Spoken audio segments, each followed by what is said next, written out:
So for any students there, the most important bit is the fact that I'm your external examiner. So you've got to be nice and be attentive. So what I'm going to talk about tonight is something that is going to be of concern to you directly in your studies. But actually, even if you're not directly studying this, this is the age of what's sometimes called the capitalist scene, the alternative to the Anthropocene. That's this new geological term that we're now living in a new age because human beings have effectively terraformed the earth, particularly through the use of fossil fuel and land use. And if you're not shit scared, you're not reading the science correctly. If you're not angry, you're not looking at the lack of policy and political development. And if you're not hopeful, you're not thinking hard enough. So the other parameters of what I'm going to talk to you about in terms of it's worse than you think. Governments are dragging their feet. They ain't coming to save us. And God forbid Elon Musk ain't coming to save us. He's more interested in going off and colonising Mars. And I'll talk a little bit about the false hope of techno-optimism, including rather frighteningly at the most senior levels of global climate and energy governance, whether it's the International Energy Association, the OECD, and so on. And what I'm going to propose to you, and I speak now as not just a former recovering Green Party politician, a fully paid up Marxist lentilist, look at that, a watermelon green, that we now have functional arguments, not just ideological arguments of the need to transcend capitalism, principally because of its addiction to carbon energy, but also because we are now at a point where its economic growth dynamic has now become suboptimal, risky, and is threatening all our futures. So I'm going to give you some arguments from science, social science, politics, political economy, for the proposition that we need, as most of us would accept, yes, we need to move beyond carbon, but actually we also need to move beyond the other C, which is capitalism. And as I should also just say, because I am a Marxist and a lentilist, I am on action short of strike in my university. Even though I live in the north, people confuse me for a unionist. I'm not a unionist, I'm a trade unionist. And that's an important issue to consider in terms of collective action, not just in terms of what we're talking about here tonight. And I will make some comments to my academic colleagues here in the audience. What the hell are we doing at this moment? Is it enough for we who are well-paid knowledge workers in the academy, with some degree of prestige, economic security, and certainly expertise and knowledge, is it enough that we contain our activities as academics within the academy as opposed to doing other things? So we're making a call in terms of what should we be doing as academics, or indeed universities, in terms of outreach and engagement at this time of crisis and emergency. This encapsulates almost everything that I'm going to say. Every year, for 30 years, I've been teaching this, so Dermot is correct, I've been around a while. And every year I see beautiful young minds like yours coming in, fresh-faced. And when I propose to them the idea that maybe capitalism is the problem, blank looks. It's actually easier for young people in particular to imagine the end of the world and that apocalyptic vision of the future. And I will give a tip of the hat to Don't Look Up. It's actually more accurate than you care to think. But why is it easier for people, young people in particular, to imagine that this is the only system of governance of the economy and politics that we can have, rather than seeing there are alternatives? You know, really the current phase of what we call neoliberal capitalism is at most 40 years old. And yet why can't we think of alternatives to this system? Why is there such a desperate attempt through technology, through modest policy developments and so on, to keep this system on the road? And this is with a view to Dave Robbins over there. He'll get this. This is the reason. We have built an entire industrial civilization based upon a wonderful, calorific in terms of its energy potential, source of energy, oil in particular, potable, but it has two unfortunate characteristics. It's why it's called fossil fuels. It's essentially ancient sunlight, and it's a nice poetic way, but actually scientifically correct, that when we burn coal, oil and gas, we are burning ancient sunlight. Okay, that should make you think, well, why aren't we just using the current solar radiation from the sun? The second unfortunate consequence, of course, is that when we burn these hydrocarbons, we release carbon dioxide, the main form of greenhouse gas that we are concerned with. But the problem is, people think energy is to do with electricity that we're now enjoying, transport and diesel or petrol in your car, but our food system is incredibly carbon intensive. I should, as an aside, say that methane, cows belching and farting, and given the size of the Irish beef and dairy stock, this is a serious issue for this island. Methane is a much more potent greenhouse gas, although it's less long-lasting in the atmosphere. So what we're talking about here is the energy transition is the flip side to how we deal with the climate crisis. I should also just say, because I won't have time to do it, we should never forget about the biodiversity crisis either. We are now witnessing the 6th great mass extinction event across the planet. The planet has experienced 5 other mass extinctions where up to 90% of all life has been wiped out. Of course, the one we know is the meteor hitting the Gulf of Mexico and wiping out the dinosaurs. And it raises the issue that we should really frame or reframe, particularly for those of you doing communications and media. We are not saving the planet. The planet's pretty tough. Life is pretty resilient. Even if we wipe ourselves out, there will be new life that will come after us. What we're saving is a habitable Earth, to more positively reframe that horrible book by David Wallace Wells. Not horrible in the sense it's a terrible book, but it's pretty depressing. And I'm not a depressed person, sure how else would I be wearing something like this? But I do feel that sometimes I'm a carrier in terms of the knowledge. And I'm wearing this to distract from some of the negative things that I'm going to. It's actually one of your 5 a day as well, if you look at it.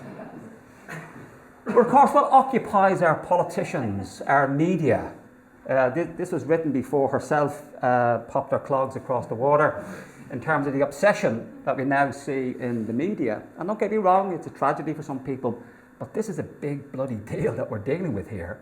Brexit and the protocol, and I'm sure some of you will be encouraged by your lecturers and professors maybe to look at how much of the Irish or British media have paid attention to the protocol and Brexit as in comparison to the climate crisis over the last couple of years. Don't get me wrong, it's much better in terms of moving up the media agenda, but it should be the top news item every time, because it is connected, as I mentioned, to everything. And that's why particularly I'd encourage you, as you go forward in your master's studies, have more of these inter-program events, because I'm a very intellectually promiscuous academic. It's the only form of promiscuity I condone. The mixing of disciplines, that's where the good stuff happens, in terms of law, coming up against politics, economics, governance, and so on, looking at things from a different angle. And many of you, particularly those of you directly or indirectly looking at the climate issue, will be very used to the IPCC and the Intergovernmental Panel on Climate Change. Hint for you, look for the summary for policymakers to start off, otherwise you'll be overwhelmed and there wouldn't be enough whiskey in the bar for you to be able to get through the full report, so go for the summary for policymakers. And we've had a number of particularly significant reports released this year by the IPCC, particularly in terms of the challenge, because we've delayed our action so much. And in some ways you could even say, and I'll be provocative, I'm going to be quite provocative tonight, that the renewable energy we've seen come on stream globally should be seen as rather fossil fuel plus. Have we really seen the decarbonisation of our global or even national energy system to the extent that we should? And indeed, where is energy conservation, energy reduction, energy descent in our discourse? I actually think we've framed the energy transition the wrong way, as if we have a certain quantum of carbon energy and we're going to replace it with a certain quantum or increased renewable energy. Whereas surely the challenge from a design point of view is, can we have high functioning, good quality ways of life using less energy?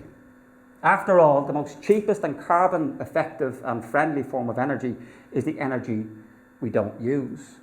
And yet, that's always the Cinderella. Energy reduction, conservation, efficiency, never mind energy demand management is always seen as less than the sexy forms of new ways of producing renewable energy.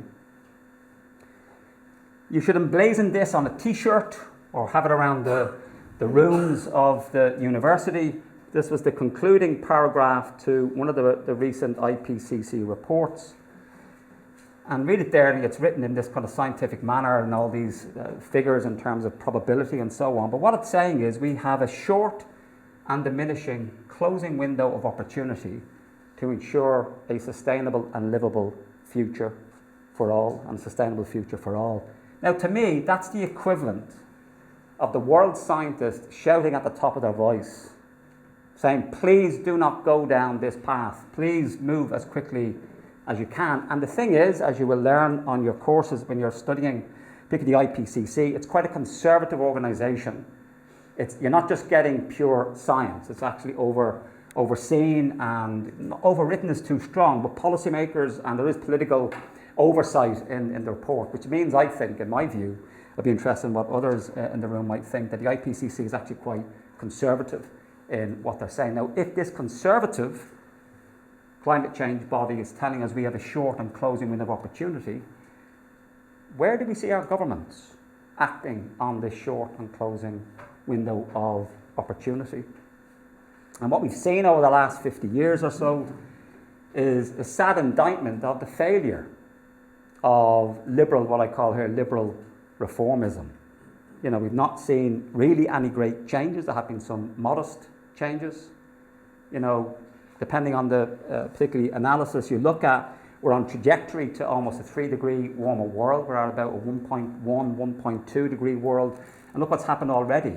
40-degree heat in London, droughts in parts of England, the devastating floods in Pakistan, devastating heat waves in China, India and Pakistan earlier this year. I mean, so bad was the heat dome over parts of India and Pakistan this year. 1 billion people were affected. Didn't really get the media coverage here. Birds were falling out of the sky. More modestly, although still with dramatic impact, where I live in the north of Ireland, partly because when you have a very strong heat wave, warmer air holds more moisture, so you do tend to get floods and heavy precipitation. We had quite damaging floods in Derry and Strabane in the north of Ireland. So we're already beginning to see the impacts of the climate challenge. And in fact, to paraphrase George Monbiot, we should stop calling it climate change, because calling it climate change is like calling an invading army unwelcome guests. It is a climate calamity, climate chaos, climate breakdown. Discuss. Of course, maybe arguments against that, but I think that's a scientifically accurate way of describing what it is that we're now facing. If we move beyond the 1.5, 2 degree, beyond 2 degree, this becomes an uninhabitable world in terms of human beings cannot exist and function properly in the wet bulb heat context of degrees between 45 and 50 degrees, which we've experienced. Human beings just simply cannot function in many parts of the world. And of course, just to remind you again, this is to give you a heads up for those who will be studying this in more detail. In 2015, 7 years ago, the Paris Agreement that was, met with great, global applause and so on by our world leaders and the media, 1.5 degree, to keep 1.5 degree below that. We're now at, as I said, 1.1 and probably heading towards 1.2. And at some point in the next 5 years, we will probably transgress 1.5 degree, given the lack of action we've taken. And what did our leaders do last year in COP26? COP stands for Conference of the Parties. They're the major titular international meetings of governments and so on. Our great leaders said in November 2021 they wanted to keep 1.5 degrees alive. WTF. Is this the best they can come up with? Again, if you're not angry at this, not angry at our governments, our political leaders, never mind reading The Room, read The Planet. And particularly for those of you who, like me, have children, and it's something we don't hear enough from academics involved in this, particularly male academics, that I am scared for my kids' future. I'm reading these reports, and when Dermot was a young nipper reading my work, I was talking about future generations and intergenerational justice in an abstract sense, whereas now they have names and faces and friends. So if you are concerned about the future, whether you're a parent, grandparent, or are interested in this issue, you should be mobilised by that, not just an abstract sense, but this is really that serious. I'm afraid myself, and maybe Dave, looking at some of the older people in the audience here, we may not live to see the worst impacts if things keep going the way they're going. It is you. And you've been failed by our generation. You've been failed by our policymakers. And I would say you've been failed by the academy. I'll go back to that later on, about our need to step up and step out, to help inform our communities about how serious the situation is and provide them with solutions. There's always a solution. My solution is to transcend capitalism. Now, there's a whole series of small things you can do before you get to that, but we need to face squarely.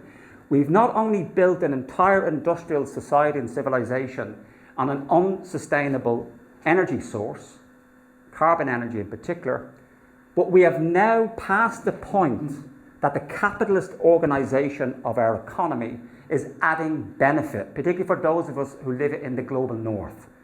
So much of my argument is mostly aimed at the overdeveloped world, Europe, Australasia, Japan and North America, maybe 15-20% of the world's population. It is not aimed at China, Africa and Asia, just to put that out there.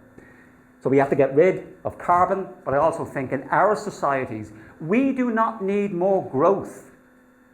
There's plenty of wealth in the Irish economy. The problem is it's all over in Dublin 4. We have plenty of resources, but they're appropriated and owned by a small number of our citizens, some of whom are just non-domiciled for tax purposes. So my argument is that we have functional reasons now to begin to see that capitalism is the major problem that we now face, not just ideological ones. So I'm offering obviously partly an ideological argument, but it's actually a functional, in my view, scientific-based argument. And this is what we've seen. These are headlines from last year. The devastating, fires we've seen in Greece and Italy and Turkey and North America and elsewhere. This is the new normal. And what's our response has been? We've had some of these declarations of climate and ecological crises. Exhibit 1, the UK Parliament was first out of the block in 2019 to declare a climate emergency, followed a week later by the Irish Dáil. 6 TDs were in the chamber when this was declared. I don't know whether you can see, that's what it says at the bottom here. But in a way, these declarations, as I was saying to Dermot and others beforehand, are a bit like the Irish football team, great on paper, crap on grass. Other teams are available. They're a piece of cheap political rhetoric so that pot-bellied white gammon politicians, of which I used to be one, so I'm not, taking that away from me, can be woke and down with Greta. But how have our lives changed because these emergencies have been declared? What action have we seen? It's a different story if we look at the pandemic. Now, there's an emergency reaction. And I think there are a lot of lessons that we can learn from how states and societies and citizens responded to the pandemic, that we can learn those lessons. Immediate state action, the state appropriating large sections of even the private healthcare system in Ireland and Spain and elsewhere. Money was no object in terms of furloughing workers, but now suddenly the cost of living crisis, no money. It's a cost of profiteering crisis, folks, not a cost of living crisis. In the context when BP, in its first quarter of this year, has its second highest profits, around £7 billion, at a time when people are facing heating or eating, and so on. So the pandemic, I think, could be an interesting dissertation or indeed essay for people to look at. What lessons can we learn from that as we approach the climate and ecological crisis? And part of the problem, I think, this is for those of you maybe doing public policy in particular, and certainly those of you studying more directly the policy implications of climate action, that there's still too much of this view that, yes, it's a crisis perhaps, but it's a normal policy problem that we can solve.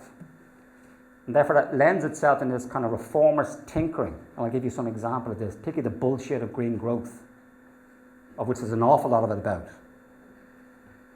So why is it that we're not seeing, the challenge and the opportunities that we're facing here is much, much bigger than simply a policy tinkering? In my view, the appropriate framing should be radical societal transformation across all sectors of our society and economy. And that's just not me, as the island's only Marxist-Lentilist, although I do stand to be corrected. That is what the IPCC is also saying. Radical change across every part of our lives, including things like the electrification of almost all our futures. A selective deglobalization of our economy, relocalizing food and energy, particularly for energy and food security. Wouldn't it have been great if we had had that before Vlad the Lad invaded Ukraine? In terms of our increasingly dependence, when you have long global supply chains, you're extremely vulnerable. So there's issues around how do we understand that large-scale societal transformation. So there, I just repeat, I think we now have functional arguments for going beyond capitalism, and we have this based on science. I would even say we have arguments now for a planned economy. Oh my God, he's now mentioned the Soviet Union. Walmart is the world's largest, biggest corporation. It is a planned economy. Many of our largest corporations do not operate internally in their mobilization of resources, of people and logistics on a free market basis. So it is nonsense, in my view, to think that when it comes to things like healthcare, energy, food, transportation, education, just stick with those five, why can't we have these in a more planned way? Take them out of the commodity zone where your ability to pay and not your academic ability can determine whether or not you go to university. How many geniuses have we lost as a society because some poor kid hadn't got the money to go to university? What cures for cancer and other diseases could we have had if that person had been able to go for free? And so on. So at least of those five issues, I think we should seriously consider moving beyond a capitalist commodity way of providing them. And certainly imagine if this had been the case.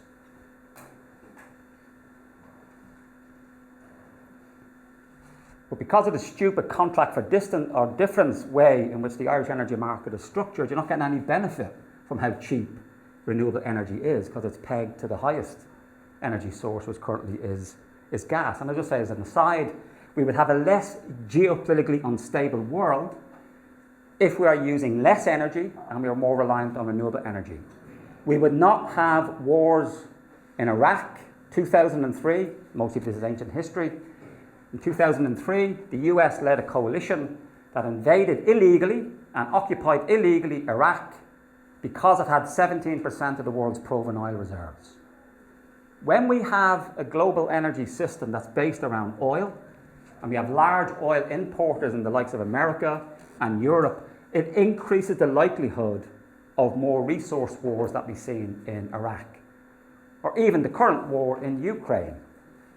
If you want to really have a go at Vladimir Putin, cycle your bike and don't purchase any oil, although it has to be said, Britain and Ireland don't purchase a lot of fossil fuels from Russia. But the reality is, a fossil fuel-based economy means that when you're buying oil off Russia, you're fueling the Putin war machine, which is then, of course, adding to the climate crisis. So here's the professorial bit. All the rest of it was just political hectoring. So why am I against growth? GDP is gross domestic product. That's the most dominant way we understand the circulation of goods and services in an economy. Probably you've all been infected. If you've done economics at secondary school or university, you've been ideologically brainwashed with neoclassical economics, which is capitalist economics. And this is probably quite familiar to some of you who did neoclassical economics. So that's what GDP is. Goods, services, good things like education. From sadly personal experience, when I was younger, do not try the first two on their own. These are things that we say, yeah, they're good, they add to GDP, economic growth. What also adds to GDP is things like divorce. Think about it. Ching ching, we need now 2 houses. Ching ching, if you've got children, 2 sets of toys. Ching ching, maybe you need an extra vehicle now because you're living in a separate place, you're co-parenting. Ching ching, you've got to pay out solicitors' fees and so on. The economy loves this because now you're buying more stuff and services.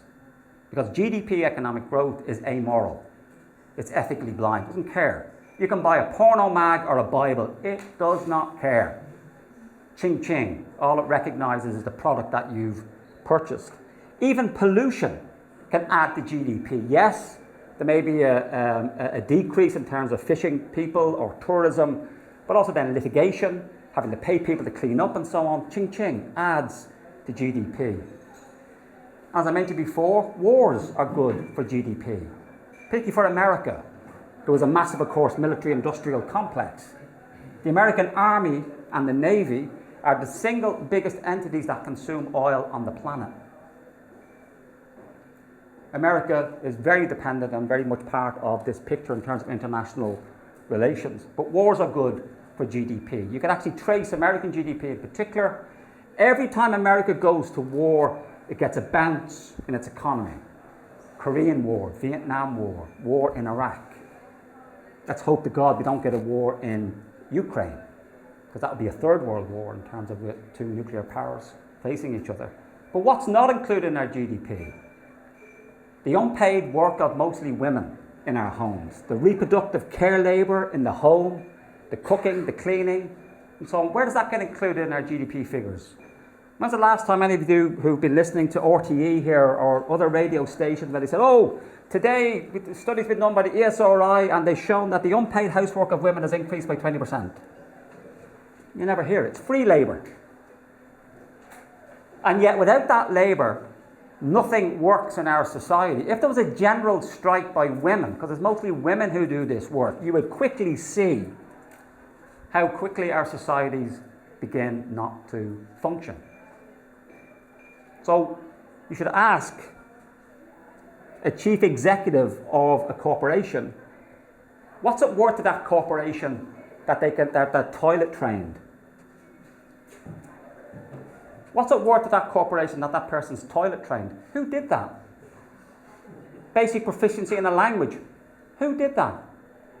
That's a free gift of mostly women and mothers and so on in the home that is necessary in terms of the economy actually working, doesn't get recognised.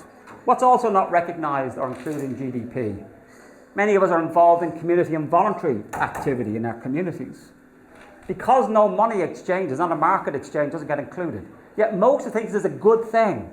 So why are these good things not included in this figure that we're all supposed to bow down to, in front of, that we hear all the time in the news? GDP is up, GDP is down. Ooh.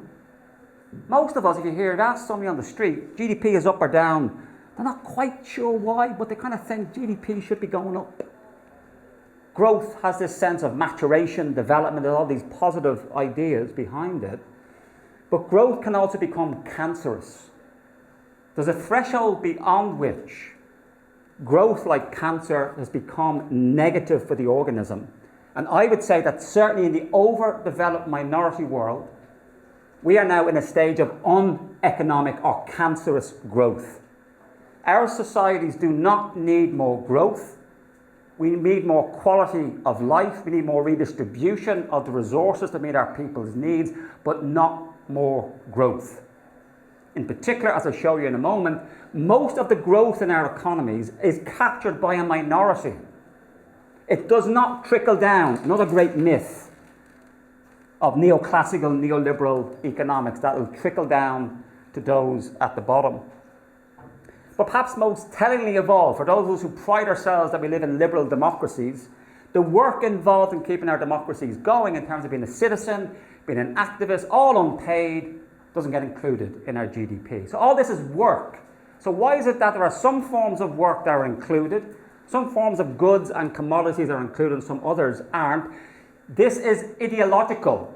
A bunch of white men in the 1930s from France, the UK, the US and Canada mostly, in the context of the post-war period that was about to come about. It was formalised in the post-war period, but it began in the 1930s. They decided to exclude the unpaid work of women. They decided to exclude the involuntary barter exchange economies of the global south, particularly in Africa, because there was no money being exchanged, so we exclude that. There was no scientific reason. It was purely ideological and normative. And that's why you cannot have any ideologically free conception of the economy and economics. It is simply untrue to say you can have a value-free, neutral view of the economy. At least with people like me, we're honest and upfront.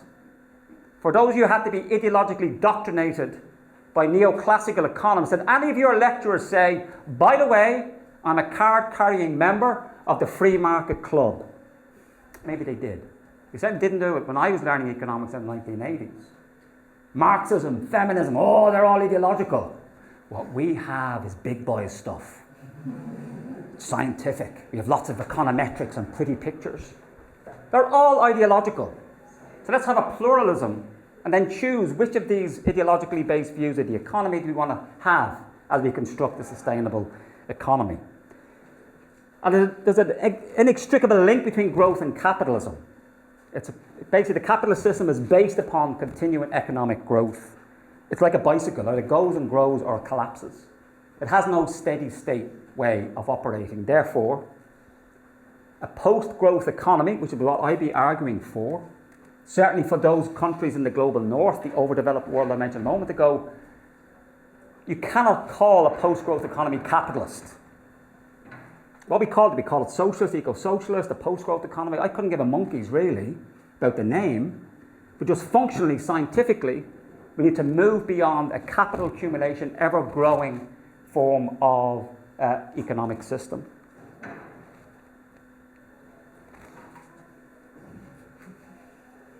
The well-known psychological fact that well-adjusted people do not binge shopping. When was the last time you've seen an ad that says, John, you're looking good. Yeah, you got a bit porky over there, because of COVID, that's okay. But on your way, well done.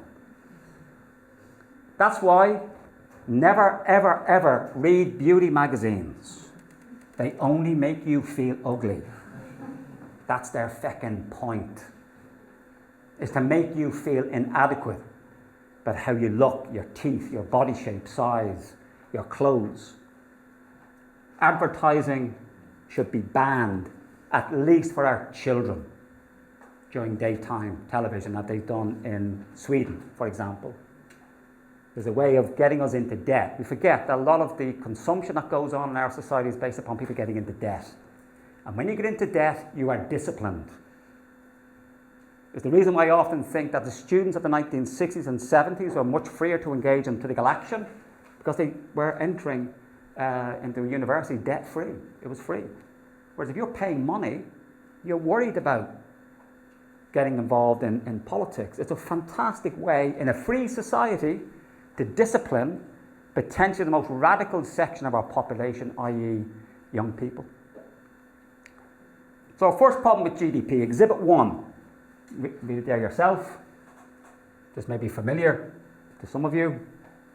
But this description of this poor individual, they're an ideal GDP hero. Every bit of their unhealthy, unsanitary, dysfunctional life is adding to GDP.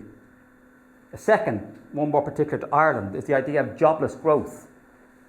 We had a phenomenon back in 2015 where the Central Statistics Office reported over 26% growth in Irish GDP, laughed out of court by Nobel Prize-winning economist Paul Krugman, who called it leprechaun economics. and in part because no jobs were being created. If you go to the IFSC, the big Irish Financial Services Centre in Dublin near the Liffey, you will see hundreds of corporations and businesses with their copper plaques. There's nobody behind them. Maybe a couple of accountants taking care of 100 of these businesses.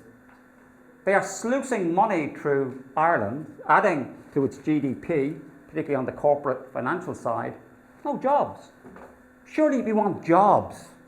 And indeed, that used to be the main function of GDP. Certainly in America in the post-war period, it was written in that GDP was to be maintained at a high level by the government to maximise, now it was full male employment, given the sexist times back then. But surely we want to have employment in terms of any growth that we get.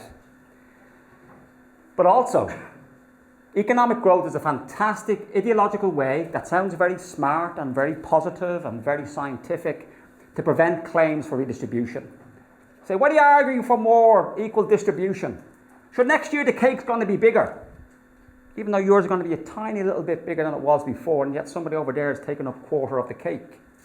So it's a fantastic way of avoiding claims for redistribution is to focus on growth, which is, I would say, if you're an egalitarian, not even if you're a socialist like me, but you want a less unequal society, growth is not the way to go about it. Why don't you go straight for redistribution? Get about trickle down. Tax the rich. Maybe eat a few of them.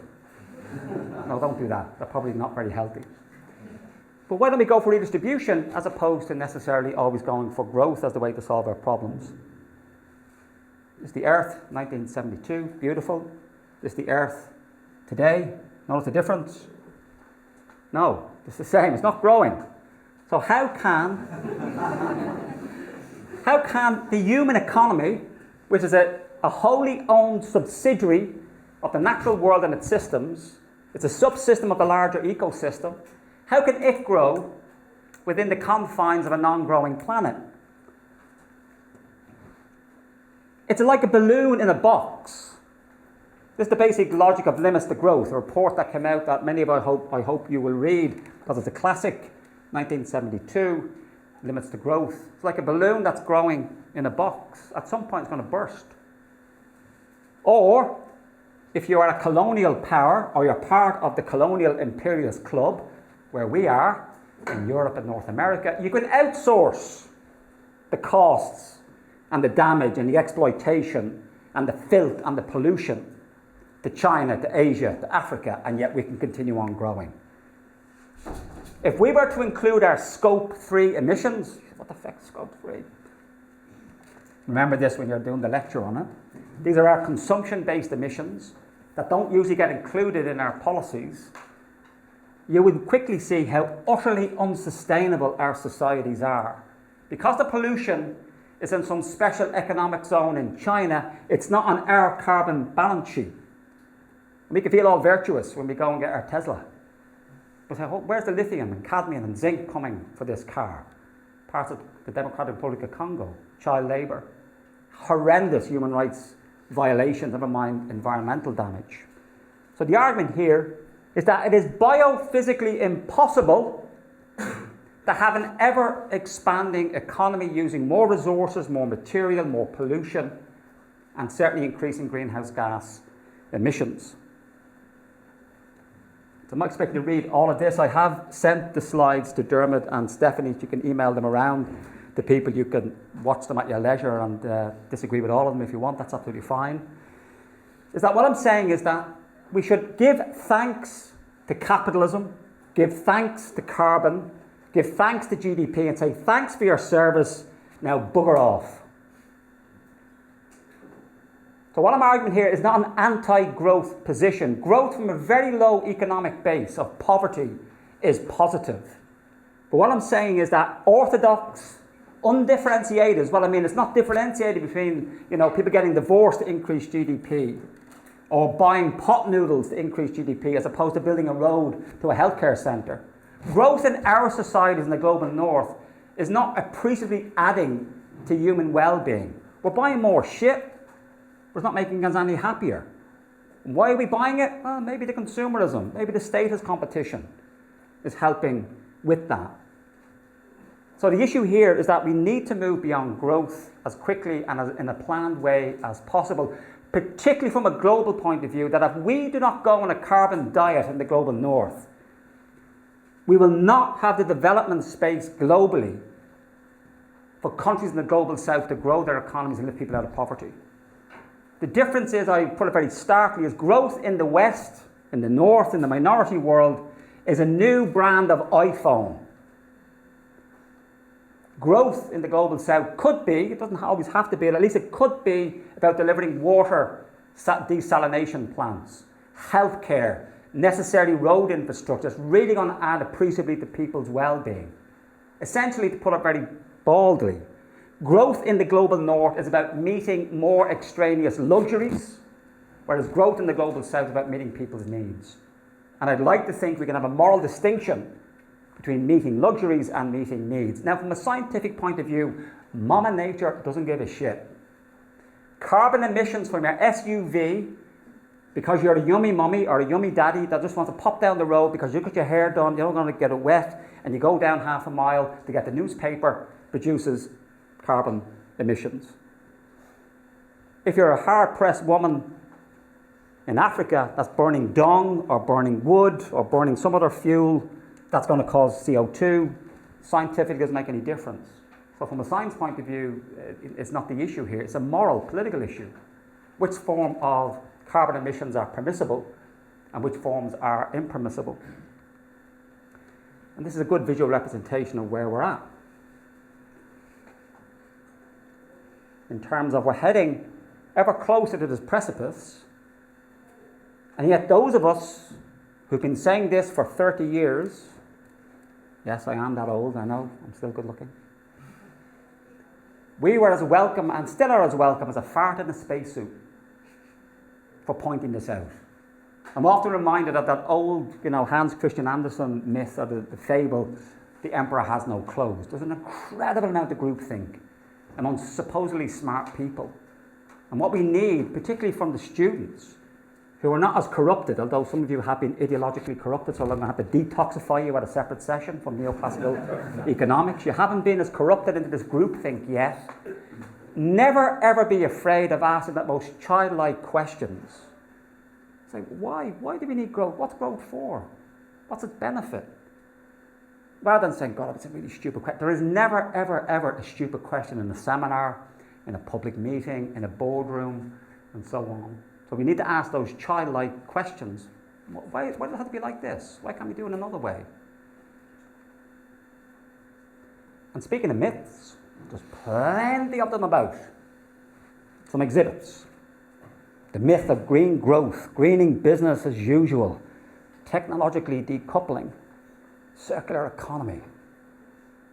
All desperate attempts. Don't get me wrong, the people who are doing this are doing it often with a good faith argument. I think some people don't realise their work is being manipulated in a way to prolong an unsustainable system, or what I would call sustainable degradation that's going on.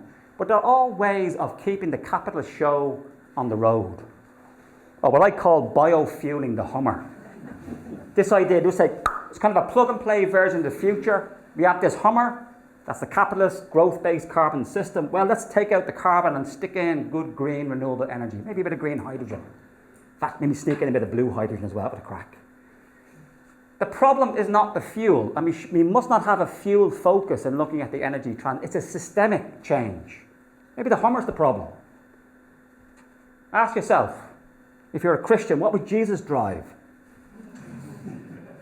What should we be driving if we know the scientific realities of what we're facing? Maybe we should walk. Shanks's pony. I'm showing my age now. Bicycles. Maybe work from home.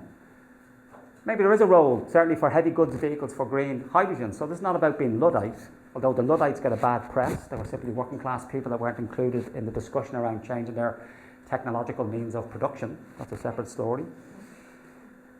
And if you want an argument for why this idea of decoupling an ever-growing economy from resources, from pollution, from energy use, there's no empirical evidence. There's this great report from the European Environment Bureau done 3 years ago now, in 2019.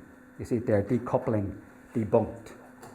And I'll show you how this has been systematically ignored by every government and most international agencies charged by the climate or the energy transition. This is me. Obviously not as good looking as Tony Stark here, but oh God, here we go again. And yet these people are on prime time. They're on, news shows talking really serious about these issues, and it's bollocks. It's bollocks. It's dangerous. And yet it's being propagated as the only solution that we have to these pressing problems. And I would call this a form of mythic thinking. And myths are more dangerous than lies. And there's a great quote here from John F. Kennedy about the difference between a lie and a myth. It's that happy idea. There's no thought needed. And you can dismiss people. Oh, rabid. Look at the state of them. Oh, radical. We're the serious people to keep the show on the road. Again, it's easier to imagine the end of the world than the end of capitalism. Where did you even hear the word capitalism mentioned in our public media? We're even afraid, even just purely descriptively, that is the system of our economy, and yet we can't even speak its name.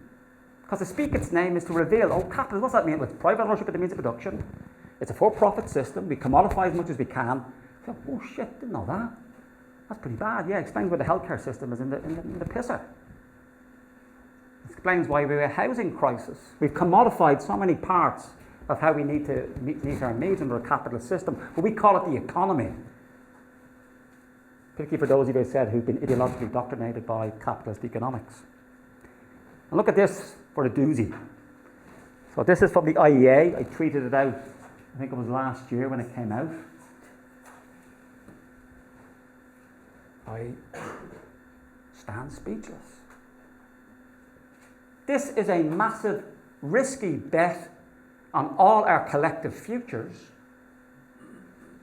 at the world's top apex organisation to manage our energy transition. As I say, I'm not a Luddite, I'm not against technological innovation, but it will not solve the problem. We need much deeper political, economic changes in our society. Which leads me then, always listen to Ron. This is probably true. We have no excuse that we don't know what we're doing. Maybe our parents and grandparents did. But we could literally be the first generation and species to document our own demise very accurately, very pointedly, point by point as we went down. And to challenge that issue of growth. This is just a simpler way for those of you who were asleep when I made this point earlier on. You can't have infinite growth on a finite planet. So we need to move beyond orthodox economics. We can't, in my view, decarbonise business as usual. So we need to move beyond growth, which means for me moving beyond both carbon and capitalism. And what we have at the minute, I would say, is uneconomic, ecocidal economic growth. No, believe me, Antonio knows where it's at. He's becoming increasingly outspoken. The UN General Secretary, not the most radical organisation or indeed office, but even he's recognised we need to move beyond GDP economic growth. And caveats then, because, oh my God, he's going to take us back to the caves. Some caveats to this. There's a misunderstanding of a post-growth or degrowth economy. It's only at the macro level. You can have bits of the economy increasing and decreasing. I personally like to see more kidney dialysis machines, less Fine Gael posters, Bits of the economy can increase, some can decrease. It's for only the minority world that I mentioned in the global north. I'm not saying this is for Africa and Asia and China. And this donuts economic model, wonderful, academic and researcher called Kate Raworth. You should definitely all read her book at some point in our studies called Donut Economics. That so long as we stay within the planetary boundaries on the outside and nobody falls below the social floor, that's the sweet spot. That's our challenge for the 21st century in dealing with the planetary crisis, and this is a visual representation. The red bits are sadly those planetary boundaries we've already transgressed, particularly biodiversity and climate change. And depending on the society you're looking at, there are many people who are not getting their housing needs met, their health needs met, their education needs met, and so on. And yet we have the resources in the world to do this.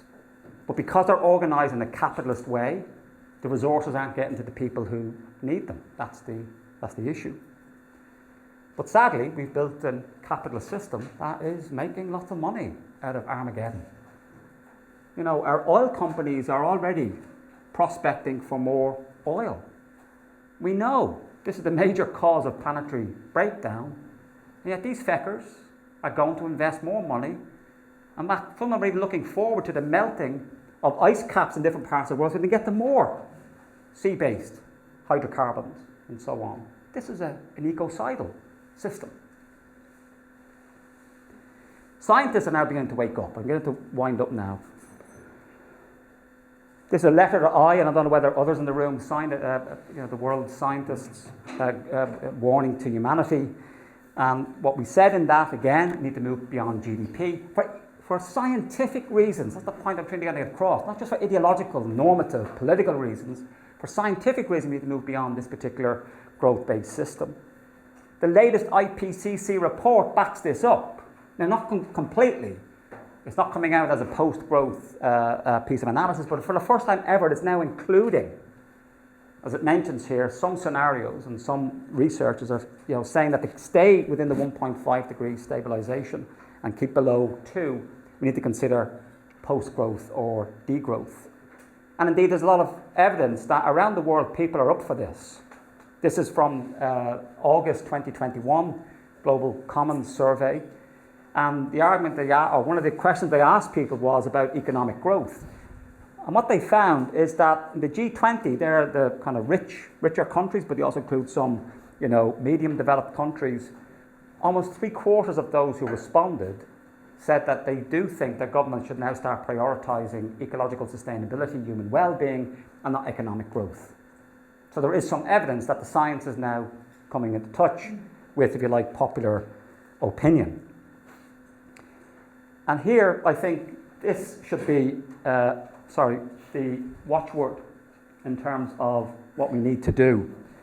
It's a great book. Again, that if you haven't read it, I definitely recommend it. It's an epidemiological book written by, medical experts looking at, trajectory of diseases for the most part, but they looked at the evidence for economic growth and inequality in particular across a number of countries, particularly in America, and found that name any social illness, social problem you can think of, people not being nice to each other, crime, people not recycling.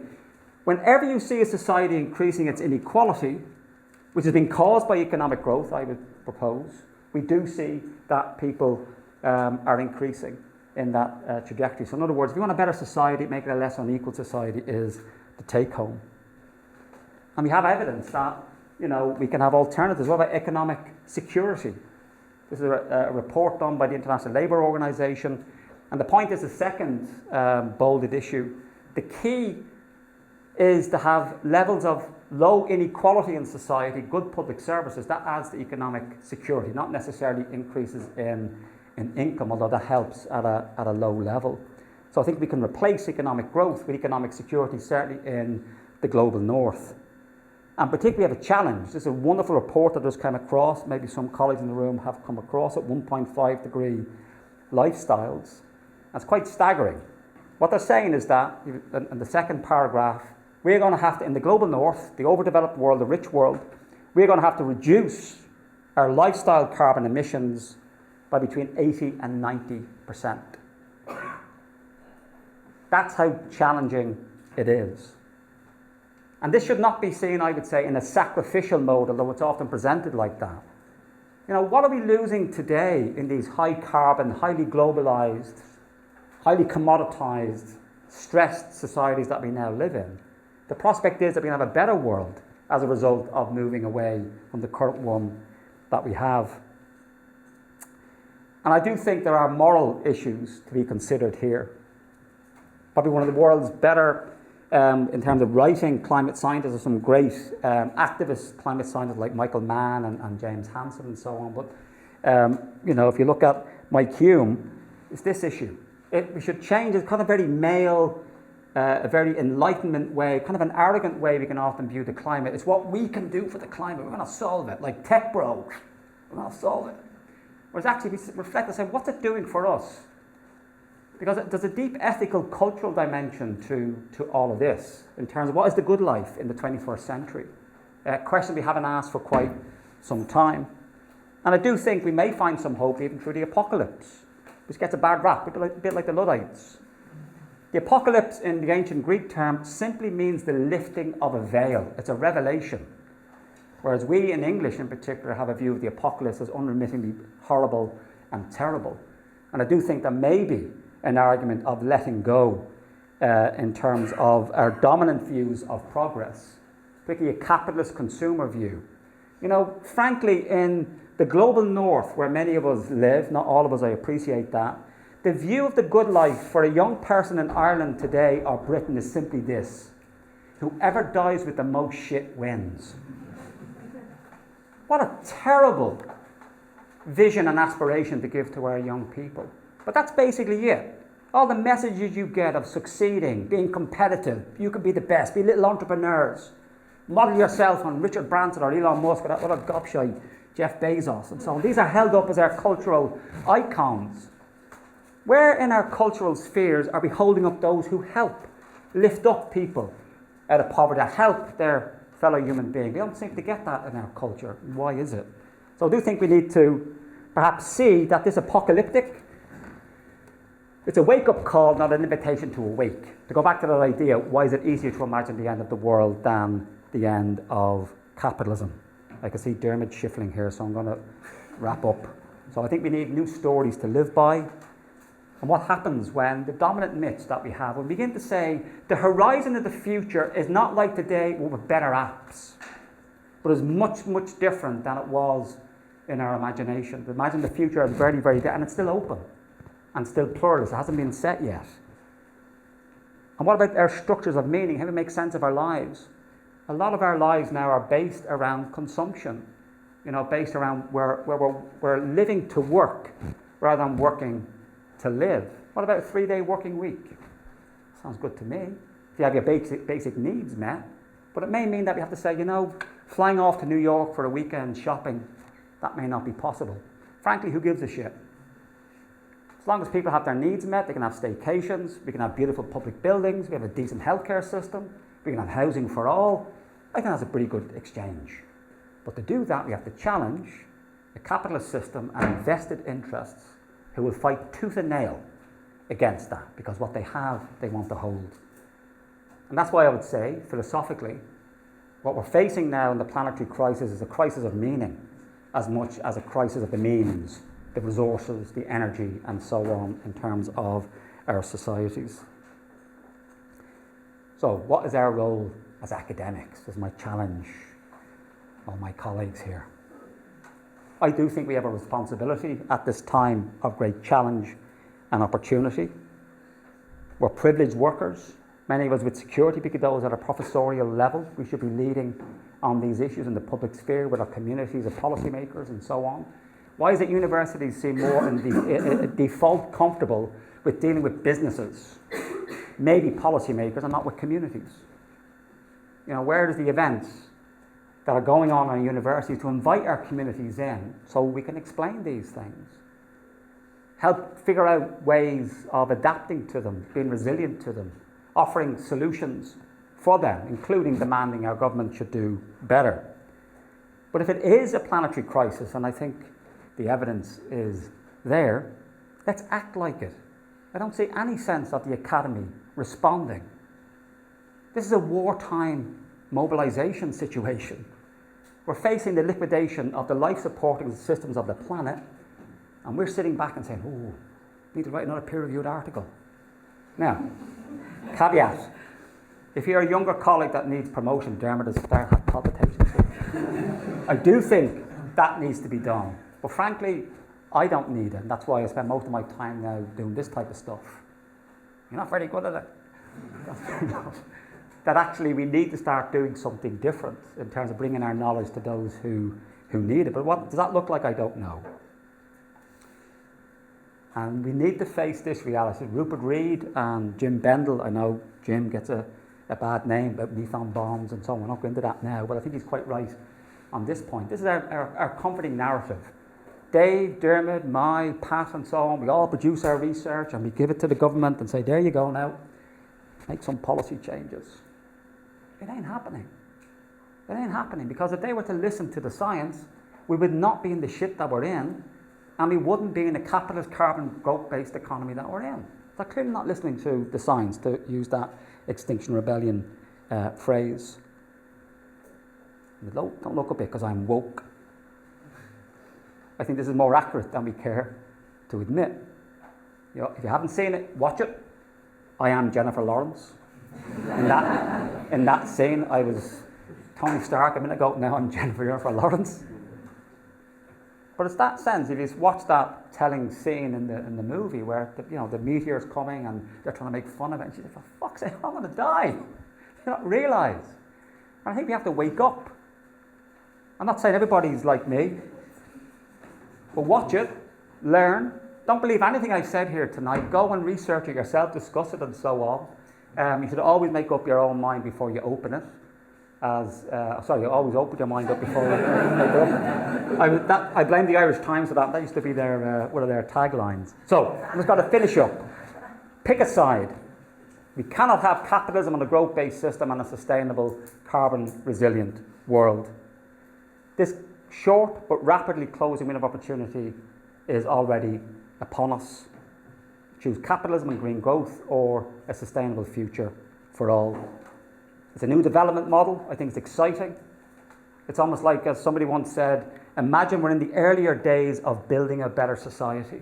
That's the excitement we should see this in, not in this negative, sacrificial way. We're remaking society in a new way. I think we need more meaningful free time. We don't have enough of it. Not unemployment, meaningful free time. And I think we need to have economic security underpinned by good, decent welfare state services, the nationalisation of many of the titular things that we need, health, education, transport, and so on. These things should be under state control, in my view.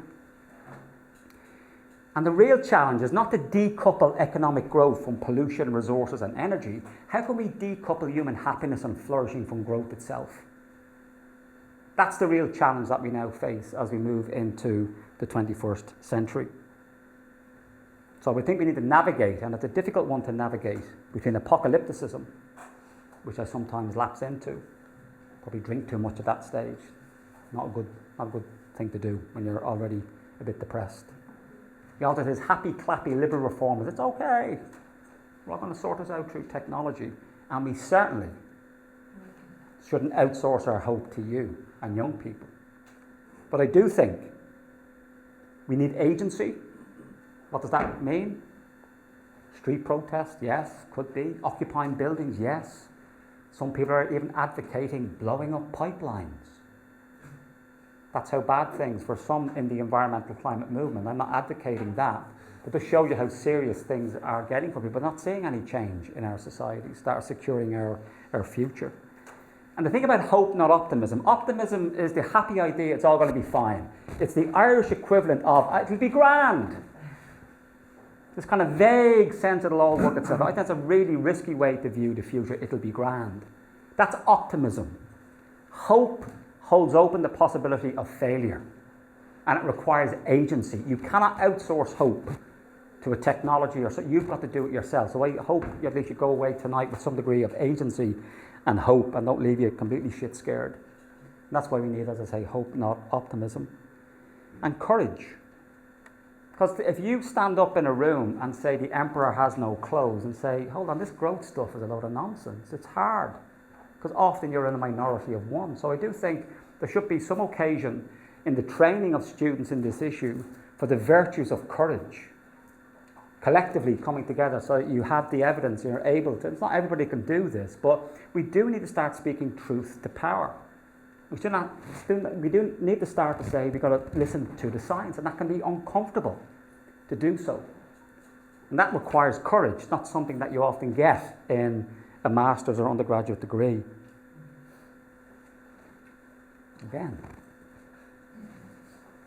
the Joker is quite correct. I think most of our culture is around this space.